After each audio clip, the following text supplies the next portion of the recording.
was the hero of 1,000 faces. Just said, took what was about 500 pages and said, here is the story, here is the end, here's the focus, here's the way it all lays out. And it was all right there. And it had been there for thousands of years. It was a great gift. And a very important moment. If I don't, it's possible that if I had run across that, I would still be writing Star Wars today, trying to focus it into something. And then to hear, as I've heard tonight, from these really majestic artists that we have, had the wonderful privilege of hearing speak and to hear my name in relation to their work, it makes it a little difficult to stand up and talk. It's been a large experience, because that's what I was hoping for when I was writing. Namely, that I was giving people the key to the realm of the muses, which is where myth is. Welcome to Ahsoka's Underworld and our panel today, kicking off Star Wars Celebration.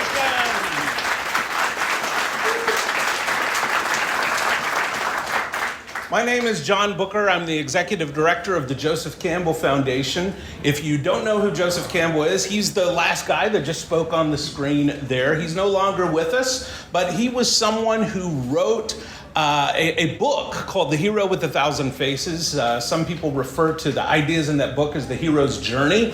A guy named George Lucas read that book and was tremendously impacted by those ideas. And George Lucas, he was working on a story you might have heard of called Star Wars. And this story came together and took shape around these ideas that George Lucas had put forward.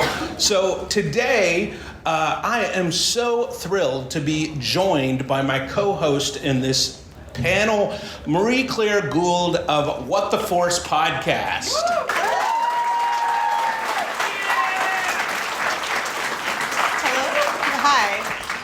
Yes, I host What the Force podcast, and I talk about Star Wars from a mythological, meta, symbolic, folklore, fairy tale perspective, primarily.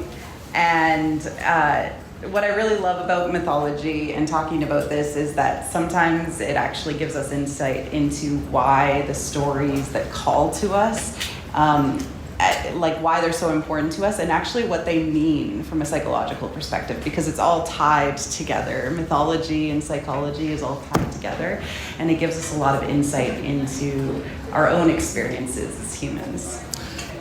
Marie-Claire, one of the things that I think is just so meta about the Star Wars universe is the fact that there are fairy tales and myths that exist within the world of Star Wars. And in this, first season of Ahsoka, we learn a little bit about the fairy tales and the mythology that exists in this world.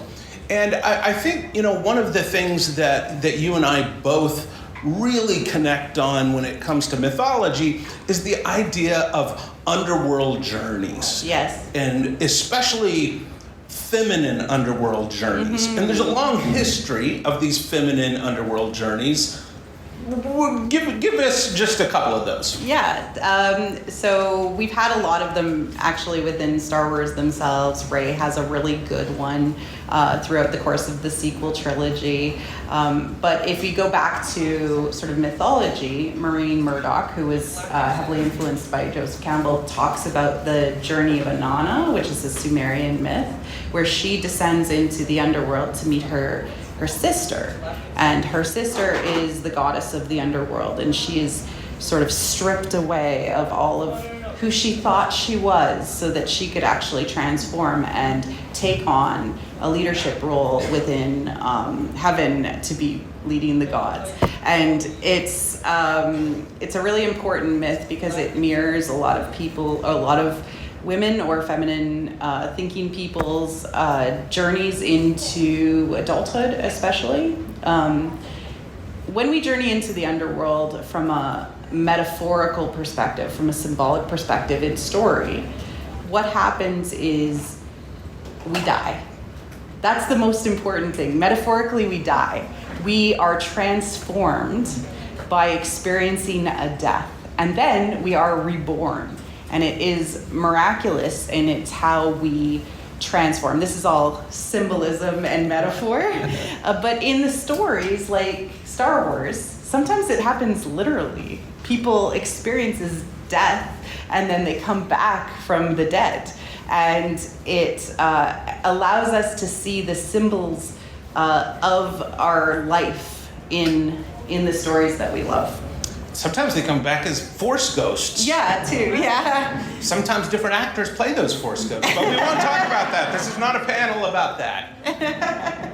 Let's jump into Ahsoka's Underworld. Let's take a look at a clip from the show Ahsoka. You guys don't mind if we watch a little bit of Ahsoka? Yeah, do you mind? Is that all right? Is that okay? All right, let's take a look.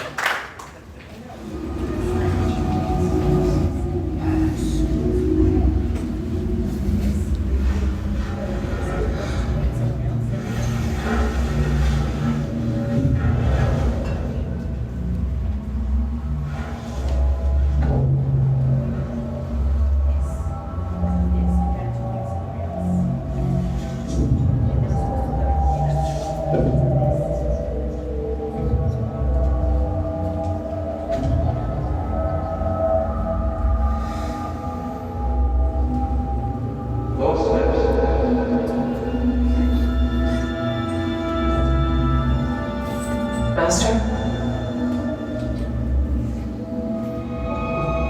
I didn't expect to see you so soon.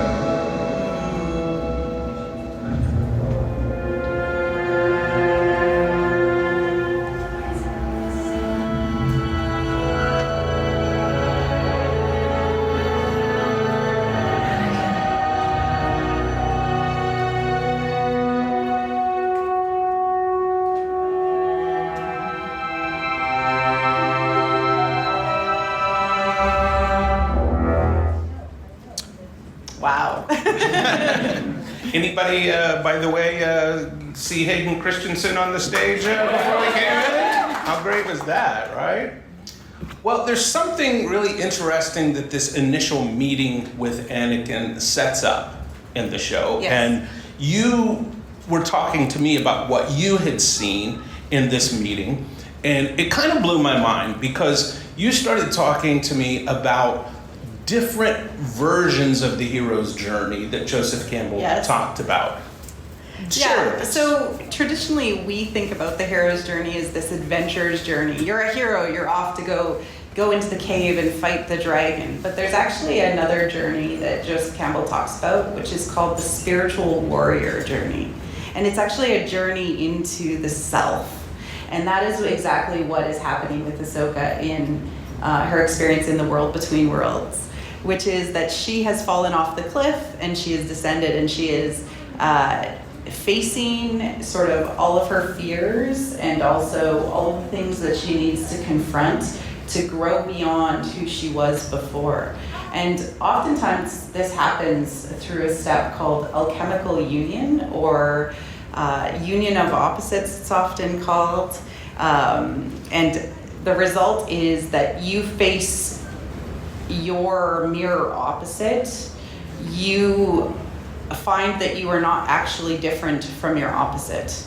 And it allows you to grow beyond what you thought you were before, and allows you to become whole, at least momentarily, and regain all of that power in your psyche. You know, there's a particular fairy tale that I'm reminded of when I think about this alchemical union, and it may be a fairy tale that some of you have seen the Disney version of, which I love. Anybody seen Tangled? Mm-hmm. So good. I love it. But I love the fairy tale of Rapunzel even more than Tangled, because the original fairy tale of Rapunzel is very much a story of a woman like Ahsoka who has to face her mirror opposite. Now, her mirror opposite in the story of Rapunzel is actually a witch. And the witch in the story of Rapunzel, and we'll get into some witches here in the story of Ahsoka as well, but the witch in the story of Rapunzel initially has really good intentions. she puts Rapunzel up at the top of this tower. She says, because I want to keep you safe from the evil of the world. Now, in trying to keep her safe, she ends up imprisoning Rapunzel. And in doing this, Rapunzel eventually has to face her mirror opposite. Now, we're also going to, a little bit later in our session today, be talking about some different stages of the feminine journey, and there's going to be a stage called the crone, and this witch is a representation of the crone, but I'm getting way ahead of myself. We'll get to that. What do you think? Yeah, there's also the fact that as part of our psychology, we also have the opposite of ourselves. Our shadow archetype is often the opposite sex of us. So for Ahsoka, it's the animus in Anakin in this moment, and at this moment he specifically has turned to the dark side in her mind, and she needs to come to terms with that, and that coming to terms is really deeply psychological, and we'll get into that in a second. We will. And what Marie Claire and I love to do is we've got several things we're going to talk about. We're not going to open it up too much, but rather than just wait till all the questions or comments towards the end, we thought in each little section we're going to invite you in just a little bit. I don't know if you've noticed, they've got the air conditioning working better in this room now. It's getting cooler. It's going to keep getting cooler. And, that's going to allow all of us to talk to each other a bit more rather than just to try and not sweat to death, right? So, any thoughts just about this initial idea that we see in this particular scene? Any questions, any thoughts? And it's okay if you're just getting warmed up.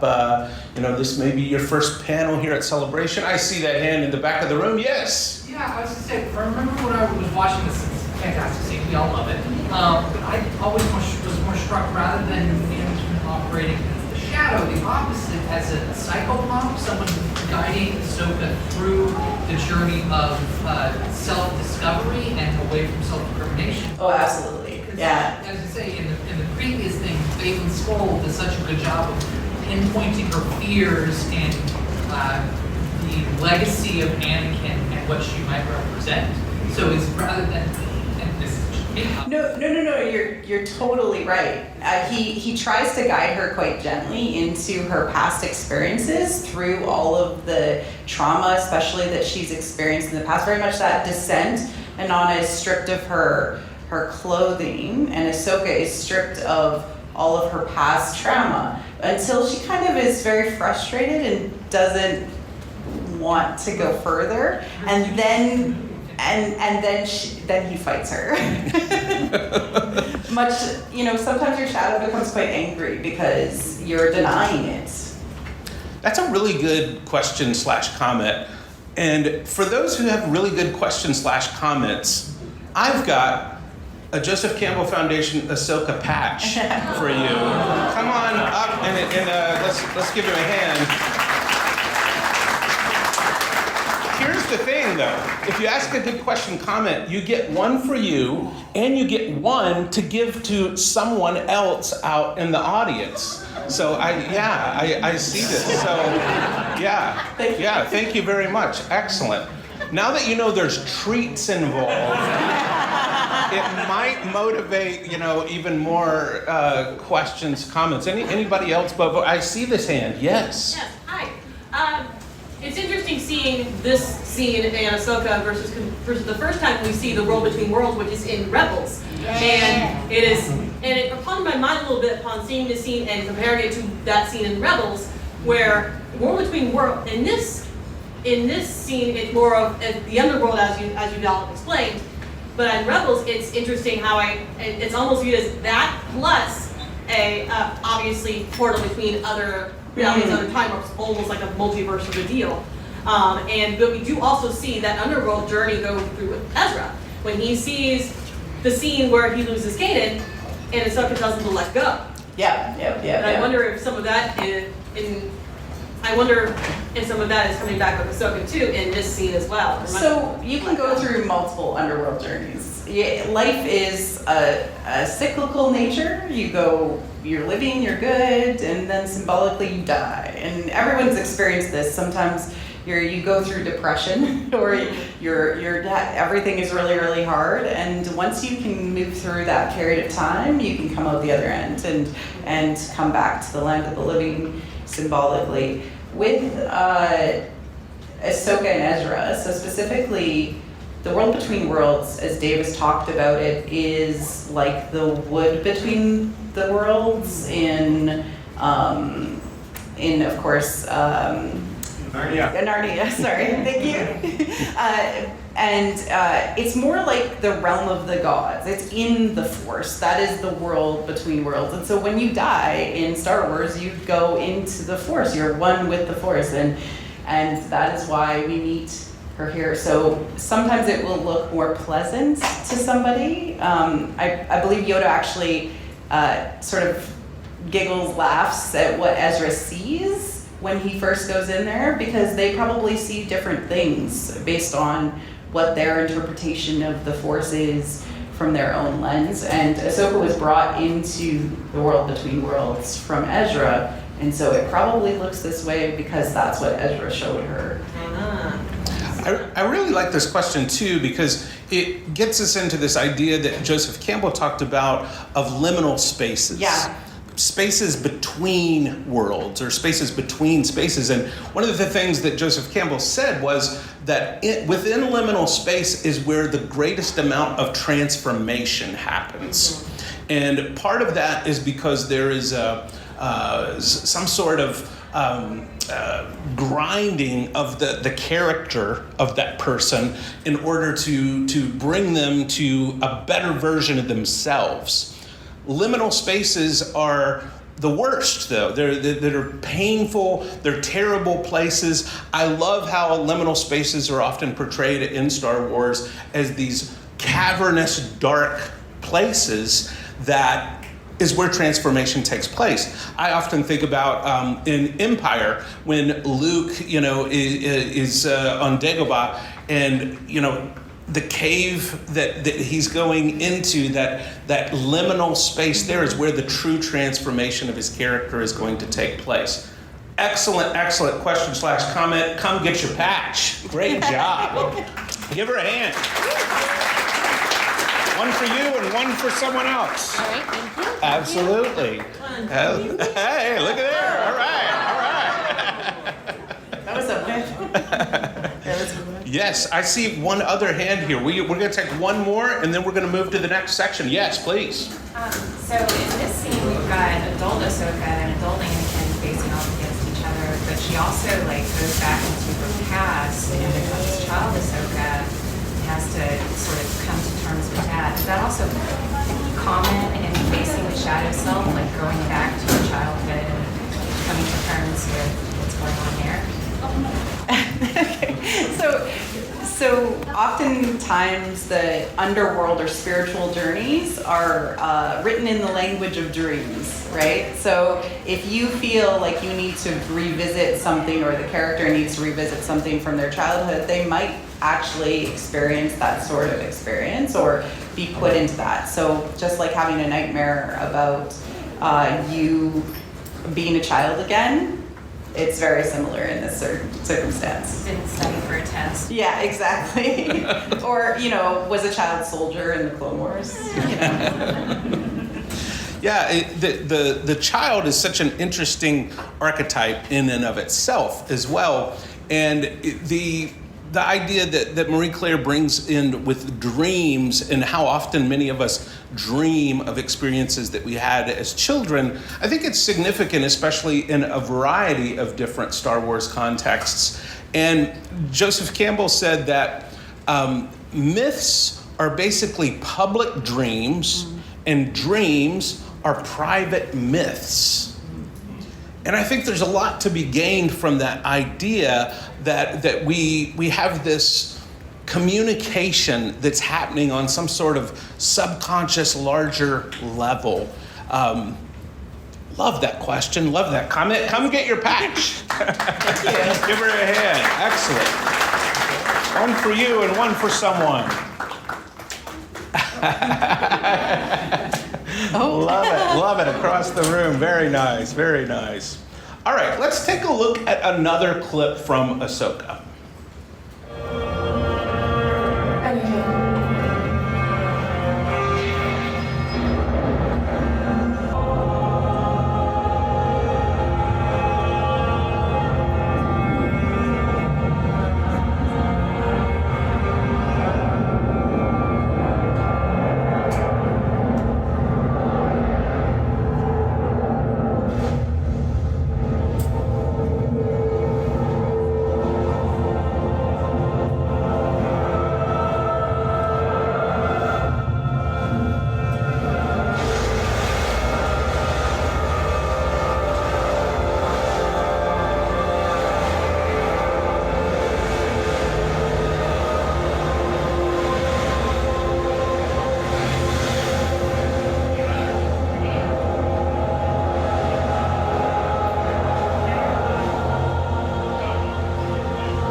Well, Marie-Claire, this is just one of many, many descents that we see Ahsoka undertake in this story. In this particular episode, we see her descend under the water. What's happening here? What's going on? So the water is often associated with returning to the womb. The idea that we are needing to be reborn, to experience nourishment, to regrow in a new form. And actually, it was quite stunning, the images of her floating in the water and then being pulled out are very symbolic of a rebirth that happened for her. Yeah, mythologically, death and rebirth are always this cycle. So from the most ancient mythologies, we see seeds that drop to the ground, and they go under the ground. They descend under the soil, and then they push up through the soil, and they grow, and they live, and they die, and they drop more seeds to the ground. And in a sense, this mythological cycle we see happen throughout Star Wars. We see happen throughout Ahsoka. This idea of death and rebirth, whether it be literal or symbolic. In some ways, when we encounter Ahsoka in the live action series, Ahsoka is experiencing a rebirth after a death. A metaphorical death of sorts. And we also see very literal descents. In this particular scene that we see on the screen, we see Balin forcing a descent upon. Sometimes it has to happen that way. Right. Right. We also see her descend into the temple in the first few scenes of the show. We see her in the forest, and the forest, a dark forest from a fairy tale perspective, is associated with sort of a cocoon of some sort. You think of like Snow White running through the forest. We think of it as a forest, hey, birds, no. But she's running in there and there's scary monsters crawling at her, and actually there's a predator that is fighting Sabine and her in the form of the Inquisitor. And that's also a transformational underworld. You're cocooned much like a butterfly, and instead of just experiencing a very pretty birth, you almost need to be kind of liquefied and reborn as a butterfly. This descent, the storming of the castle, the going to Perdia, which is the Dathomirian ancient homeland planet.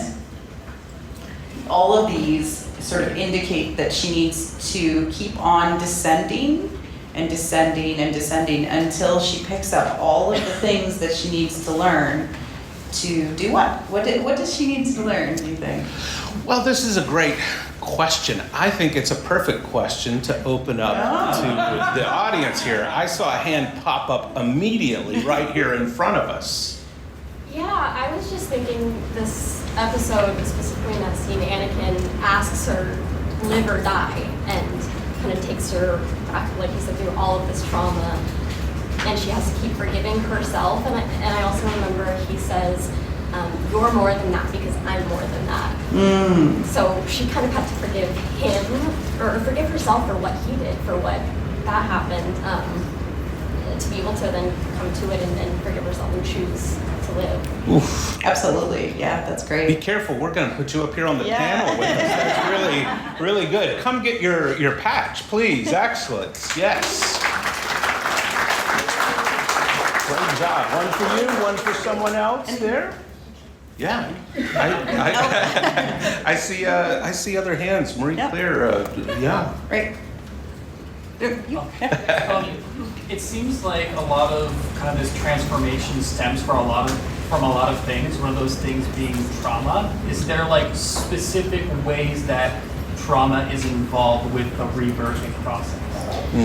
Yeah, so there's a Jungian psychologist who talks about fairy tales and folklore called Clarissa Pinkola Estes, and she actually talks about how we have to kind of let our old self die to grow, and trauma is often the things that we couldn't deal with, our shadows, our we haven't psychologically dealt with, and so to grow, we need to deal with those, and that's what ends up happening. Yeah, there's often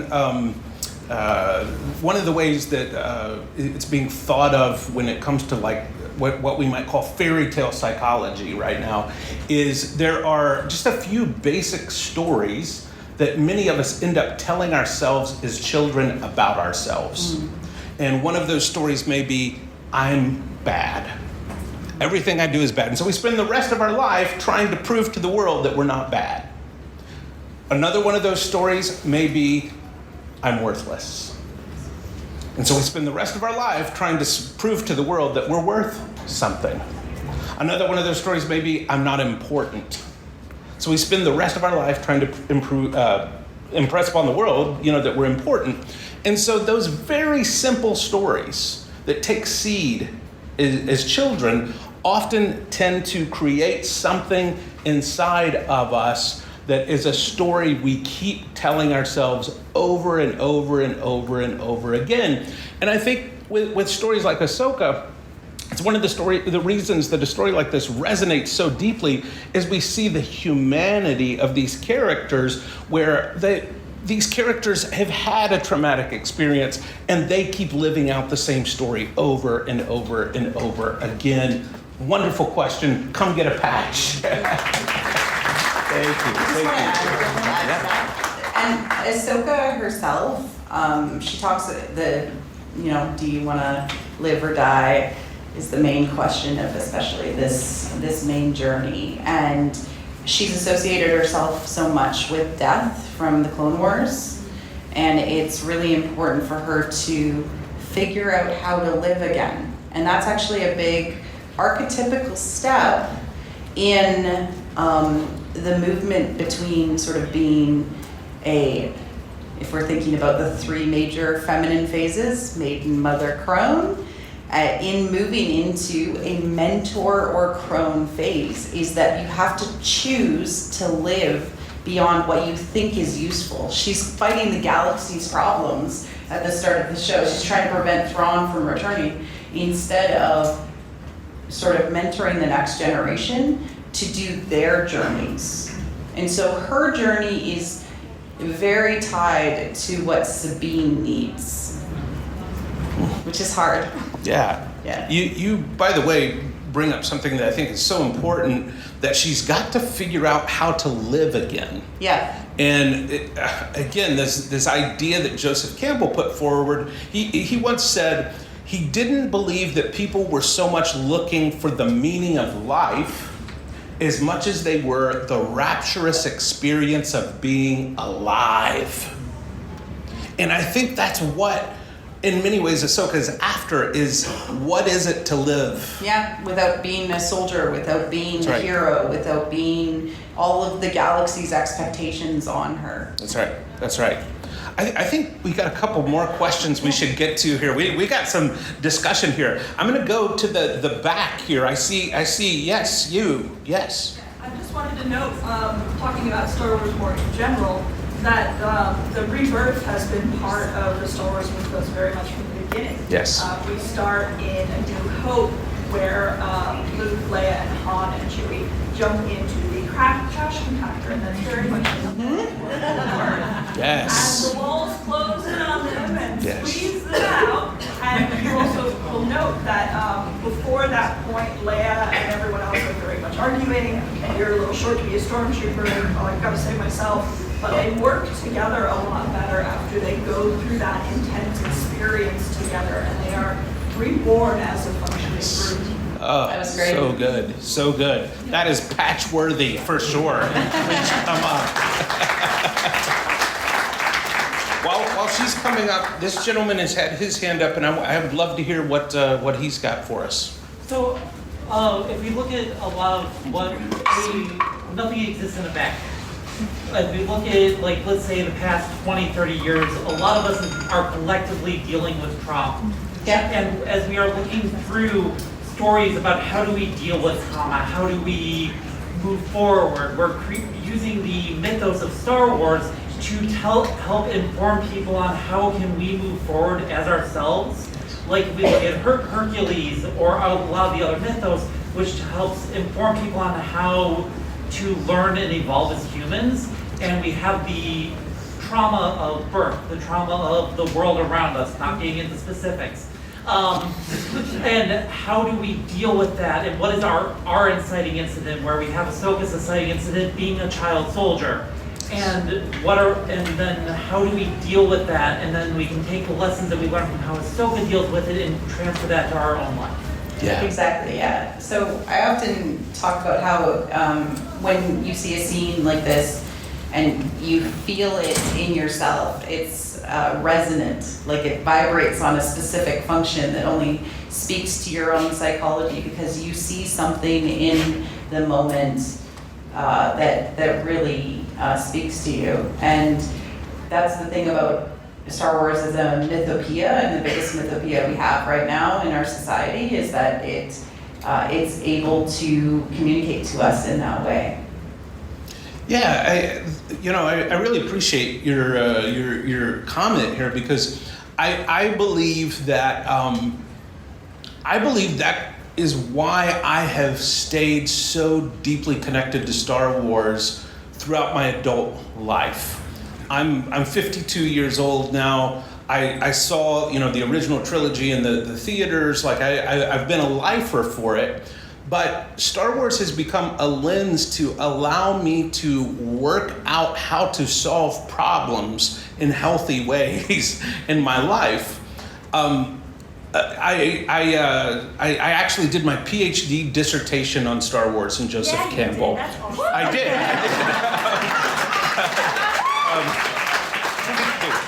Thank you. The thing that caused me to want to do that PhD dissertation, I live in Los Angeles, and I was standing in a 7-Eleven, as many of us have before.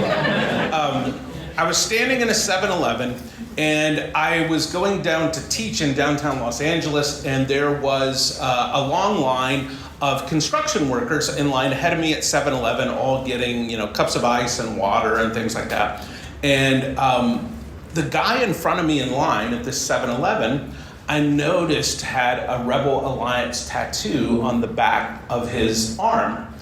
And it is 5:30 in the morning, and I tap the guy on the shoulder, and he doesn't speak any English, and I don't speak Spanish, but I point at his Rebel Alliance tattoo, and I just give him the big thumbs up and nod. He looked at me, gave me the big thumbs up and nod, and even though we didn't speak the same language, on such a human level, we connected in a super deep way at 5:30 in the morning in a 7-Eleven. even though we didn't share language, culture, or anything else. And I said, whatever that is, I need to understand that better. I need to study that. I need to understand why these stories have had such an impact and an influence on me. So I really appreciate your comment, because I live that out in my life. And please come get a patch.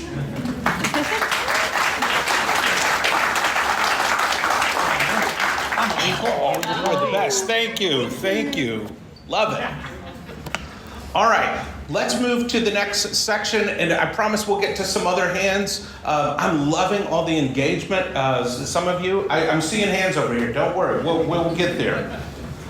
All right, we've talked a little bit about water and the subconscious. You want to move forward? You got a few other things? Yeah, so Joseph Campbell, who pulls a lot of his symbolic thought from Carl Jung, the psychologist. Carl Jung actually talks about how the subconscious is like water, and oftentimes there's a skeleton in the water, and that represents the death and the rebirth that you see within it. And there's a lot of water in transformations. Oftentimes you see going into caves, going into water, and it's all the idea that you're going back into your primordial self to be reborn. Yeah. This idea of water, I think, it transcends specific mythological traditions too. So we see it in Greek and Roman mythology, but we also see it in Chinese, Japanese, Korean, Hindu mythologies. We see all types of uses of water in these mythological traditions, because in a way, water is able to move around barriers and through cracks where things just can't get. Water finds a way. Yeah, and the ocean is so fundamental to our experiences as humans, and all life comes from the ocean, so it's very tied to that, and water is life, not to make a Dune reference. Yeah, I see that. I see a hand right back there, yes. You just have a really interesting thought then. Anakin and Luke, Rey, are all children who are stuck in places there is no movement, there is no water. Yeah. There is no, until they leave that space, they're unable to change. Yep. That is so good. And water is associated with transformation. That's right. Yeah, and movement. Yes, exactly. Yeah. Perfect. Yeah. That's very patch-worthy. Come get please. Yeah. Please, yeah. I think this is a question I insist that we take right now, please. Yes.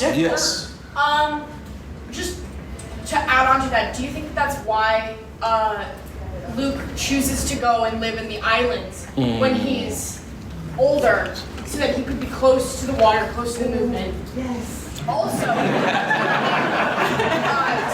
that Ahsoka actively is, because she has this look of peace on her face as she kind of dives into the water. Do you think that she's ready for this rebirth? She's gone through so much. I think she's ready to die, and that's the question, right? She was ready to die. Yeah. She was like, I've fought my battles. She's probably been ready to die since she was about 13. Yeah. I really like your idea also about why Luke Skywalker chose, a home amidst the water. It is, in some ways, back to Carl Jung for a moment. He talked about the tension of the opposites. Yeah. And when we are in a desert with no water, what do we seek? The opposite of that is this island surrounded by the water. Love that idea. Come get a patch.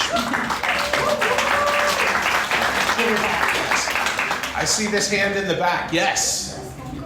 Also, I have the feeling that besides water is also open to an unknown world. Yes. So when we go through water, we don't expect anything, which is a place we never saw with our own eyes. So I think it opens to the world. Let's see what we can see. Oh, perfect. Yeah. So good. By the way, come get a patch while we comment on that. Yeah. That's so good. Yeah. So Campbell talks about how we go from the known world into the unknown, and it's not something that we can recognize, and that's exactly perfect. Yeah. Yeah. There's, I think, also something interesting when we think of this, clip where we see Ahsoka submerged under the water, and we all know there's one thing you have to do before you submerge yourself under the water. What's the one thing? Take a deep breath, right? You gotta hold your breath, because otherwise you're not gonna last very long under the water, right? So there's this idea of course, breathing being a part of many different, especially Eastern traditions, and the idea of meditation and yoga and breathing being very important. But we're also inhaling oxygen. We're inhaling life. We're pulling life into our body in order to go under the water, in order to be submerged. Unless you've got, is it episode 2 where they've got the No, weird, the breather. the little breather? Yeah, one. The breather thing's one? Is it one? Yes. Rebreather. Yes. No, right here, yes. Yeah, we've been talking a lot about water, but most people would associate the opposite, which is fire. And if I remember the episode correctly, which I did because I rewatched it last week, a lot of the memories that Ahsoka is having is fire. War. It's fire. And if I've listened to your podcast enough, fire is associated with consumption. Yes, consumption. Consumed by this war, and it's a constant thing for her. She's never been anything but a soldier as we've watched her entire story. So I think a lot of it is also that she has to, it's like you said, like she has to become a mentor and no longer be the soldier.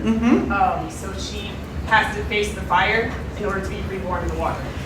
Okay, I love you so much. Thank you for listening to my podcast. So when we are overwhelmed by consumptive things, so in Star Wars there's a lot of consumption and it's often associated with the dark side. So fire, the red, mining specifically, the idea that you're digging in and pulling things out of the ground.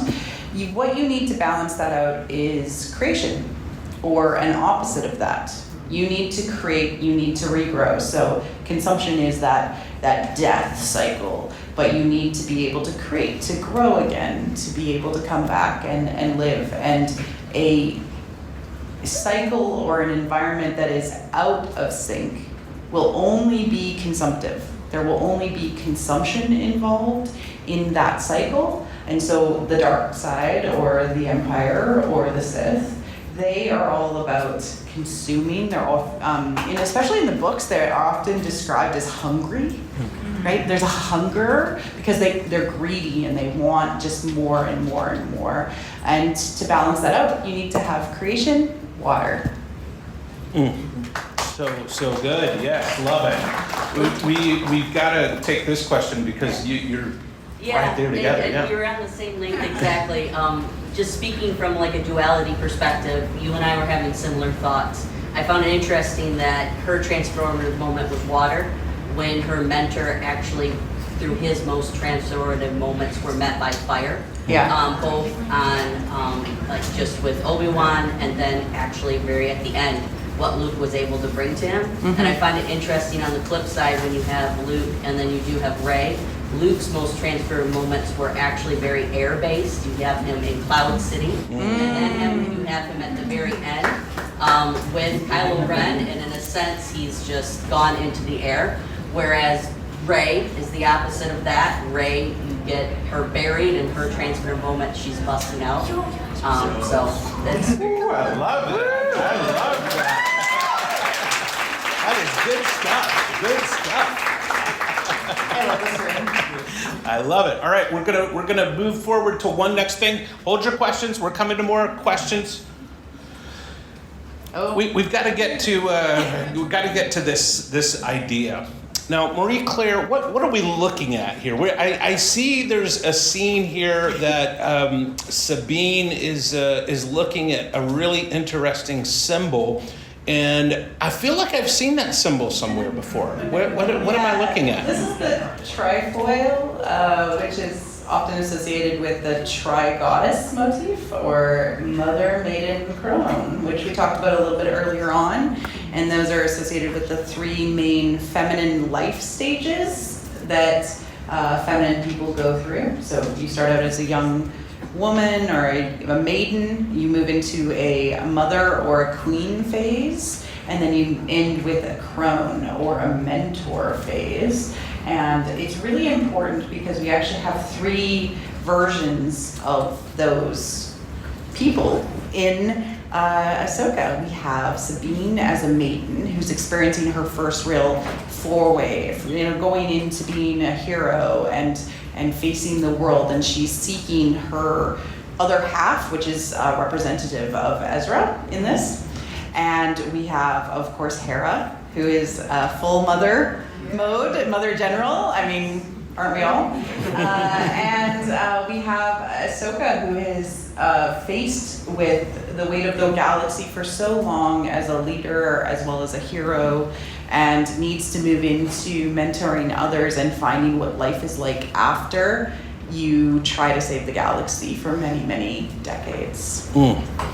Yeah, symbols in the Star Wars universe, and especially in Ahsoka, are meant to accomplish something that words often can't. So when we see these symbols, Joseph Campbell believed that we were actually experiencing something pre-verbal, that people had carved and created these symbols as a way to express certain ideas, emotions, states of being that existed before there were words to talk about that. And in some ways, we still see that very much in play in the world around us. We also see that throughout fairy tales. We see this little girl wearing a red riding hood. Why is the hood red? And chased by a predator. And chased by a predator. Yeah, and predators are quite common in Star Wars. Right? I mean, the Little Red Riding Hood fairy tale in many ways plays itself out in Ahsoka, wouldn't you say? Yeah, exactly. And it's very, the maiden phase, you're often chased by a predator so that you can individuate yourself from the community and find your own path. Yeah, and so we have the Inquisitor, we have Balin, we of course have Patty. They're all chasing our heroes. Yes. And it's about overcoming the predator is the darkness within ourselves. But that's not really Ahsoka. It's important, yes, nonetheless. It's important. Yes. Let's talk also about this idea from fairy tales that very much exists in the world of Star Wars with Ahsoka of witches and witchcraft. This is something that when I was watching the original trilogy as a child, I never dreamed there were witches in the world of Star Wars. I was a big Wizard of Oz fan, though, so I'd already become intrigued by witches. What's going on with witches in this story of Ahsoka? The witches in Star Wars in general are the angry feminine. They're angry. Why are they angry? Well, because, in the Clone Wars, what happens to them? They're often abandoned, killed off, destroyed, and so witches represent this aspect of feminine power that is uncontrollable by people who may or may not represent the patriarchy, like Palpatine. And so they're trying to get their revenge and get their power back. And they represent all of that power that is deep within the feminine of all of us, men, women, everybody. And oftentimes you're angry, or they're angry because you haven't dealt with your own feminine inside of you. Joseph Campbell actually wrote a piece that never got released called School for Witches. And it talked a bit about the connection between myth and nature. Yeah. And one thing we see throughout the involvement of witches and fairy tales, and here as well, we see a connection between witches and the natural world. Yes. There's an understanding of the natural world that transcends things. Now, this has long been a theme in Star Wars, of course, the natural world versus the machine. Yep. More machine than man. That's right, Yes. yeah, and the Gungans, Yes. and we've got lots of different ways that we have explored this idea of machine versus the natural world, which even George Lucas, very famously talked about this being one of the key mythological themes, especially in the prequels, that we're unpacking this idea. And Joseph Campbell, in responding to George Lucas, then said, well, I believe this is going to be an important mythological question for the future.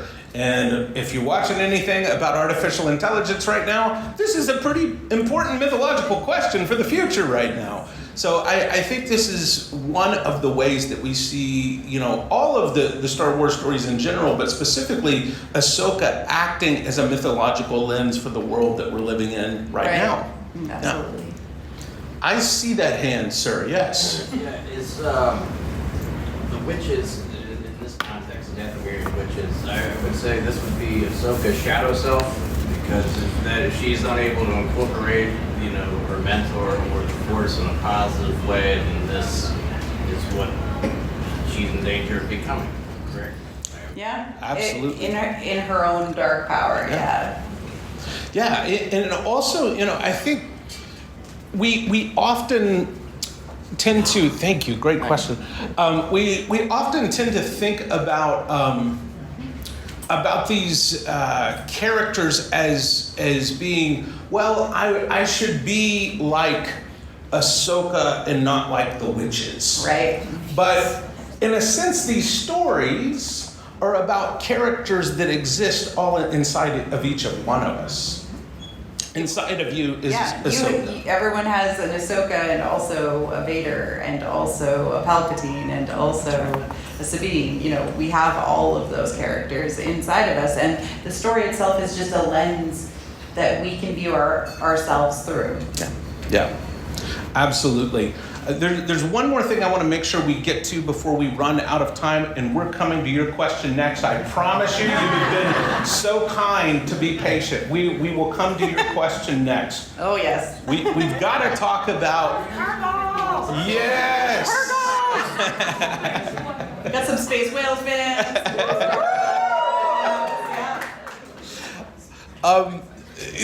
We can't talk about Joseph Campbell and Ahsoka without talking about the space whales and the belly of the whale stage of the heroic journey. This also is another symbol, according to Campbell, of transformation. Inside the belly of the whale is the liminal space where a hero or a heroine or a heroic person is transformed not just into who they want to be, but who they could be. And it's kind of a gross process. I think we've got, I will come to you second, sir. I promised that I will come here first, so please, yes, it doesn't even have to be about the belly of the whale because you've been waiting so long. So she got a patch. I was like, that patch is just so cool. I have to have one.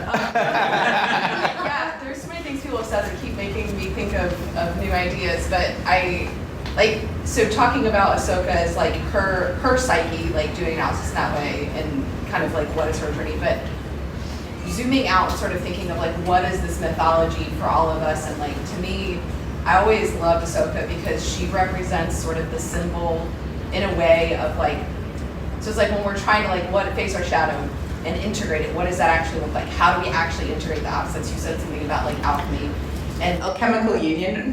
A chemical union, yes. And you're like, Palpatine represents the patriarchy, and I said him like, so does Yoda in a way. Yeah. And so we have the Jedi and their blind spot and like the repression of our anger, which doesn't work like as a human being. Mm-hmm. And so if that's like your shadow side, you repress anger. And so I feel like Ahsoka, I'm so curious to see where this goes because I feel like she really does, in our collective psyche, if Star Wars is a part of our mythology, like we don't have that symbol yet in any mythology that really comes out and shows us like what does this alchemical union look like when someone balances both sides, when someone really, and like the white sabers are so symbolic of that. I do have a question too. I'm very curious like what your PhD is in and where you teach.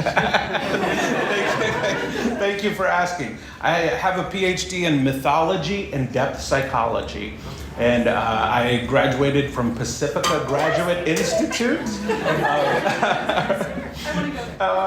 It's a great school. I learned so much. And again, I spent my entire time there studying Star Wars. So That's awesome. Coming into the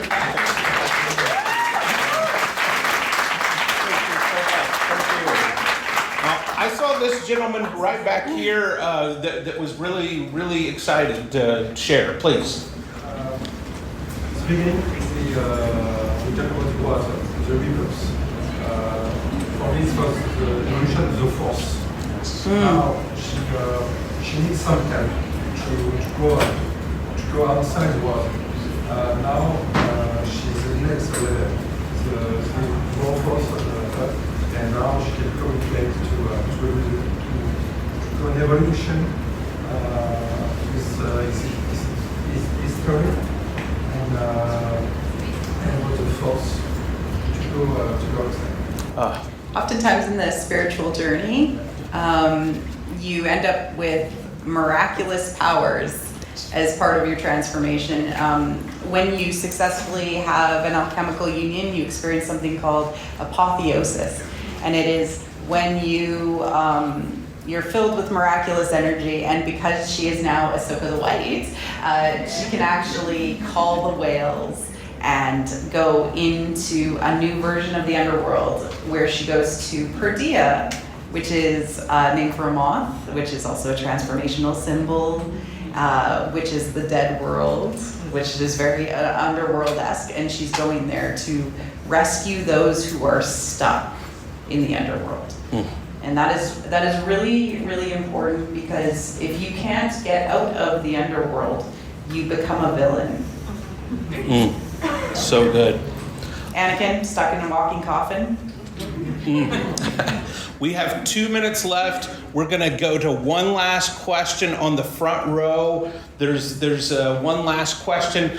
As we go to that last question, Marie-Claire and I would love to have you in conversation with us. Please follow us, and there's where our various organizations can be found as well.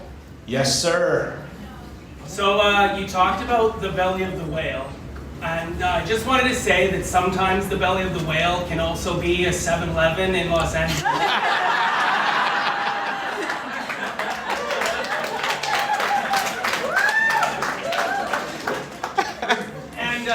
So to that point, as a capper on the whole experience of today, despite the heat and the lack of air movement, celebration is also a moment of liminal spaces and lines and processions.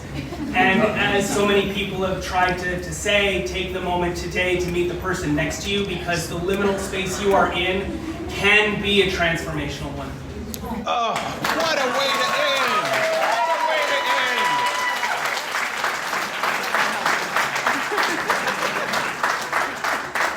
I don't think there's any way we could have ended better than that. I really don't. That was just the perfect ending. Yeah, there's a mic drop. Thank you so much Yes. for attending this and for being interested in the mythological symbols that we see in the show of Ahsoka. And we're going to clear the room to make room for the next panel. Marie, Claire, and I will be headed out there in the lobby kind of area out there. Come and see us. I've got a few more patches I might be giving away. Who knows? So thanks for coming, everybody.